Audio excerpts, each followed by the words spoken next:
है गाइस, तो आज मैं स्पेंड करने वाला हूं 2020 में आई एक हॉरर मिस्टीरियस मूवी होस्ट को। ये मूवी काफ़ी अच्छी है और दूसरी हॉरर मूवी से थोड़ी हटके भी है। तो चलिए बिना किसी देरी के स्टार्ट करते हैं इस मूवी की कहानी। मूवी की स्टार्टिंग में हम हैली नाम की एक लड़की को देखते हैं जो अपने फ्रेंड लोगों को जूम कॉल पे जॉइनिंग रिक्वेस्ट भेज रही होती है। और तभी उसके घर के बाहर से उसे कुछ आवाज़ सुनाई देता है। वो विंडो की तरफ से बाहर की ओर देखती है तो उससे उसकी फ्रेंड जेमा दिखाई देती है। जेमा उसे वीडियो कॉल पे ज्वाइन करने को कहती है। अब जेमा और हेली एक दूसरे से वीडियो कॉल पे बात करने लगते हैं। अब वो दोनों आज रात की नाइट प्लान के बारे में बात करते हैं, जिसमें हेली और जेमा ने प्लान किया था कि वो नाइट में अपनी बाकी फ्रेंड लोगों के साथ मिलके आत्माओं से कम्युनिकेट करेंगे। और इसमें हेली की फ्रेंड सेलेन उनका हेल्प करने वाली है और वो इन सब को लेके काफ़ी एक्साइटेड होती है और अपने बाकी फ्रेंड लोग को भी वीडियो कॉल पे ज्वाइन करने लगती है, जिसमें कैरोलिन, एमा, रेडिना और टेडी भी शामिल होते हैं। सभी एक दूसरे से अपनी बातें शेयर करने लगते हैं। वहीं टेडी सभी को अपना एक पुराना म्यूजिक बॉक्स दिखाता है जिसे उसकी नानी ने गिफ्ट में दिया था।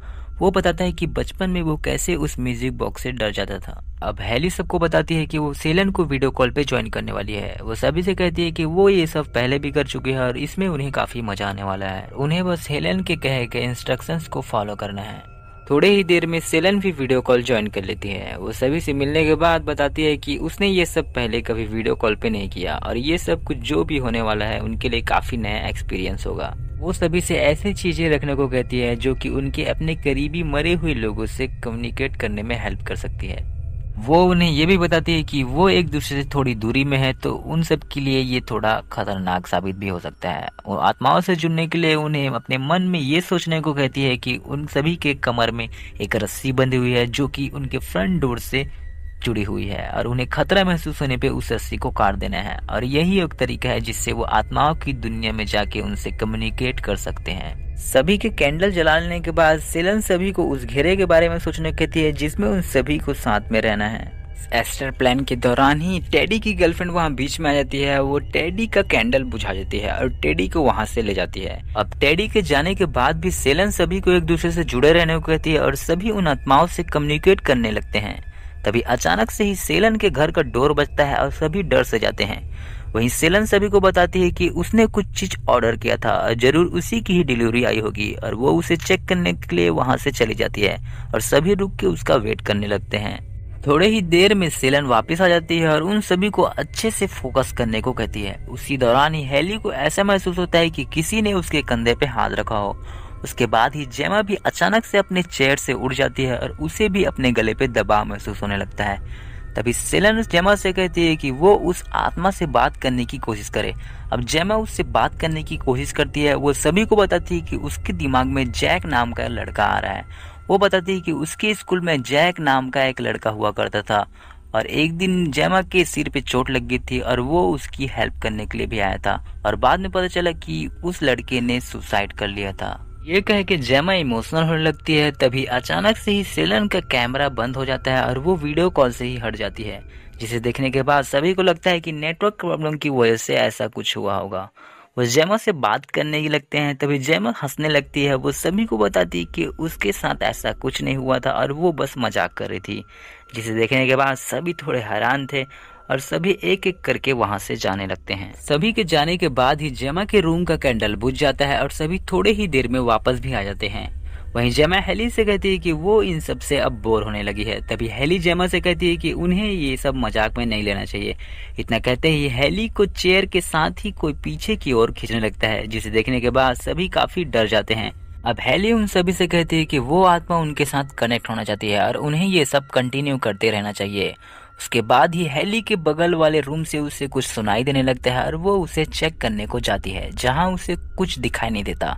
वापिस आके वो सभी को बताती है कि वो आवाज उसके घर से नहीं आ रही थी। इतना कहते ही कैरोलिन के घर से कुछ आवाज आने लगता है, जिसे सुनने के बाद कैरोलिन थोड़ी डर सी जाती है। अब हेली और बाकी लोगों के कहने पर कैरोलिन ऊपर की ओर चढ़ने लगती है। वहां पहुंचते ही वो चेक करती है तो उसे वहां कुछ दिखाई नहीं देता, लेकिन बाकी लोगों को वहां किसी के पैर लटकते हुए दिखाई देते हैं, जिसे कैरोलिन नोटिस नहीं कर पाती और डरते हुए अपने रूम की ओर वापिस आ जाती है। सभी लोग हेली को सेलन को कॉल करने को कहते हैं। हेली सेलन को कॉल ही करने वाली होती है कि तभी हेली के घर के हॉल में ही उसे कोई दिखाई देता है, जिसे देखने के बाद ही वो सभी को बताती है कि उसने हॉल में ही किसी को देखा है।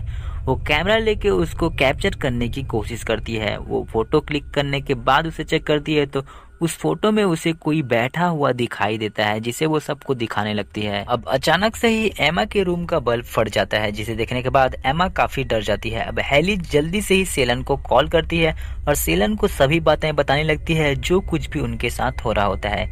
सेलन उनकी बातें सुनने के बाद हेली से कहती है कि वो जेमा का दोस्त जैक भी हो सकता है जो ये सब कर रहा होगा। ये सुनने के बाद हेली सेलन को बताती है कि जेमा का कोई जैक नाम का दोस्त था ही नहीं, वो तो बस मजाक कर रही थी। ये सुनने के बाद सेलन उन सभी को वार्न करने लगती है कि उन्हें आत्माओं के साथ ऐसा मजाक नहीं करना चाहिए था। अब सेलन उन सभी से कहती है कि वो कोई बुरी आत्मा भी हो सकती है जो उनके साथ ऐसा कुछ कर रही है और उन्हें जल्दी से उससे माफी मांग के ये सब कुछ जल्दी से ही खत्म करना होगा। अब अचानक से ही सेलन का कॉल कट जाता है और सभी के रूम के लाइट्स ब्लिंकिंग होने लगते हैं। अब हेली उन सभी से कहती है कि उन्हें जल्दी से ही उन आत्माओं से माफी मांगनी होगी। वो उस घेरे के बारे में सोचने लगते हैं जिसमें वो एक दूसरे के साथ है और उनके कमर में रस्सी बंधी हुई है जिसे काटने के बाद वो कैंडल भी बुझा देते हैं। अब सभी को लगता है कि सब कुछ नॉर्मल हो गया था और वो एक दूसरे को बाय करने लगते हैं। अब एमा अपने किचन की ओर जाने लगती है और हेली और जेमा रेडिना और कैरोलिन का वेट करने लगते हैं। तभी अचानक से ही कैरोलिन अपने लैपटॉप से ही टकरा जाती है और उसका कैमरा ही बंद हो जाता है। ये देखने के बाद हेली और जेमा हैरान होने लगते हैं। वो कैरोलिन को आवाज लगाते हैं लेकिन उन्हें कोई रिस्पॉन्स नहीं मिलता। अब एमा को भी अपने सामने ही एक उड़ता हुआ मास्क दिखाई देता है जिसे देखने के बाद ऐसा लगता है कि मानो कोई मास्क लगा के वहाँ खड़ा हो। अब एमा उसे देखते हुए काफी डर जाती है और वो किचन की ओर जाने लगती है। वो एक पाउडर लेके उसके ऊपर फेंकने लगती है। उसके किचन का सारा सामान अपने आप ही गिरने लगता है और वो डरती हुए वहां से भागने लगती है। तभी उसे किसी के चलते हुए फुटप्रिंट्स दिखाई देते हैं जो कि उसी की ओर बढ़ने लगते हैं। ये देखने के बाद एमा भागने की कोशिश करती है लेकिन वो उसे ऊपर की ओर उठा लेता है और नीचे ही गिरा देता है। एमा जल्दी से अपना फोन उठाकर वहां से भागने लगती है जो कि अब काफी ज्यादा डरी हुई होती है।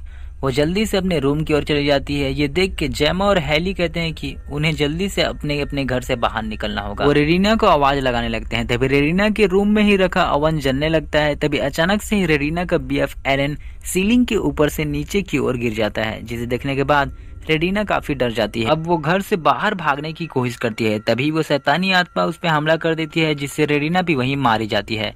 तभी अचानक से कैरोलिन का कैमरा ऑन हो जाता है और सभी कैरोलिन को देखते हैं जिसके बॉडी से काफी खून बह रहा होता है। वो उनसे हेल्प मांगने की कोशिश करती है लेकिन काफी खून बहने से उसकी भी मौत हो जाती है। अब हेली और जेमा एक दूसरे से लड़ने लगते हैं। वो एक दूसरे को ही इन सब की वजह बताने लगते हैं। तभी अचानक से ही वो शैतानी आत्मा हेली को खींचते हुए दूसरे रूम की ओर ले जाती है जिसे देखने के बाद जेमा जल्दी से उसके पास जाने के लिए अपने घर से बाहर निकलने लगती है।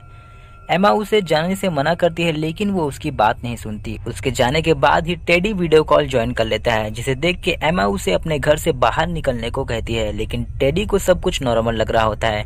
उसे लगता है कि सब उसके साथ मजाक कर रहे हैं। वो सभी को बुलाने लगता है कि तभी अचानक से ही उसके घर की लाइट्स ऑफ हो जाती है और वो टॉर्च पकड़ के अपने आसपास देखने लगता है। अचानक से ही उसके सामने वो शैतान आ जाता है जिसे देखने के बाद वो काफी ज्यादा डर जाता है और यहाँ हम उस शैतान का फेस देखते हैं जो कि काफी डरावना होता है। अब जल्दी से टेडी नीचे की ओर आ जाता है। वो देखता है कि उसके पास में ही रखा चेयर अपने आप ही हिलने लगता है और उसके पास में ही वो शैतान बैठा होता है जिसे देखने के बाद टेडी बाहर की ओर आ जाता है जहाँ उसकी गर्लफ्रेंड हवा में लटकती हुई उसे दिखाई देती है जो कि शैतान के कब्जे में होती है। वो शैतान उसे पानी में डुबो के मार देता है। अब टेडी अपना लाइटर ऑन करता है तो उसे पास में ही रखा वो म्यूजिक बॉक्स दिखाई देता है जिससे वो काफी डरा करता था जो कि अपने आप ही बजना चालू हो जाता है जिसे देखने के बाद वो वहां से भागने लगता है लेकिन वो वहीं ही गिर जाता है और वो लाइटर उसके ऊपर ही गिर जाती है जिससे उसके बॉडी पे आग लग जाता है और टेडी भी वहीं मारा जाता है। अब एमा के रूम का दरवाजा अचानक से ही खुल जाता है जिसे देखने के बाद एमा काफी डर जाती है। वो एक कपड़े को लेकर दरवाजे के सामने फेंकती है तो उसे वहाँ कोई खड़ा हुआ दिखाई देता है। वो उससे बचते हुए अपने घर के पीछे की ओर आ जाती है जहाँ वो शैतान उस पर हमला करके उसे भी मार देता है। अब हम जेमा को देखते हैं जो कि अब हेली के घर पहुंच गई थी। वो हेली का लैपटॉप देखने लगते हैं कि तभी उसके सिर से पास में रखा सामान टकरा जाता है जिससे वो बेहोश हो जाती है और होश आने पे वो जल्दी से हेली को ढूंढने लगती है। हेली उसे मिल जाती है जो कि अभी भी जिंदा होती है। अब हेली अपना कैमरा लेके जेमा के साथ फोटो क्लिक करते हुए हॉल की ओर बढ़ने लगती है जहाँ अचानक से ही वो शैतान उनके सामने आ जाता है और जूम वीडियो कॉल वही बंद हो जाता है और यही ये मूवी खत्म हो जाती है।